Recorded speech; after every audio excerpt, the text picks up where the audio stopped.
بار ملیں گی۔ ایک حور کے چلنے کا انداز تم 70 سال دیکھ رہے ہو، سوچو 70 حوروں کا کیا ہوگا۔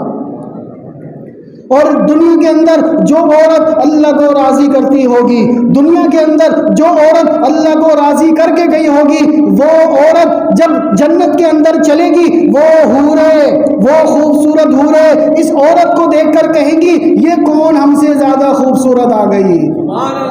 یہ کون ہم سے زیادہ خوبصورت آ گئی، اس نے تو ہمیں بھی پیچھے چھوڑ دیا۔ حکم ہوگا، اعلان ہوگا، یہ وہ عورت ہے کہ جس نے دنیا میں اللہ کو راضی کیا تھا،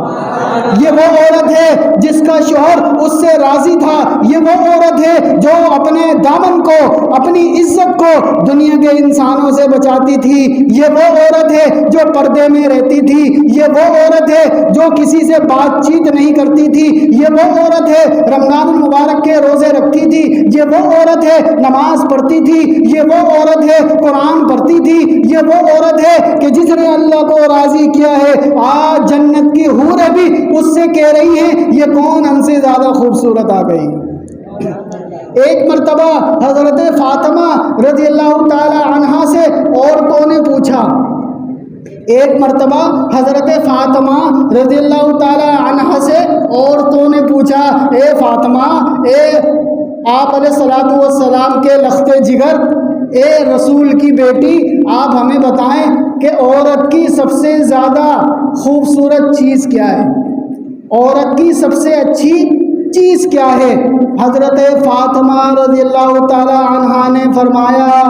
کہ عورت کی سب سے اچھی چیز یہ ہے کہ ساری زندگی نہ تو اس عورت نے کسی نامحرم کو دیکھا ہو اور نہ کسی نامحرم نے اس عورت کو دیکھا ہو۔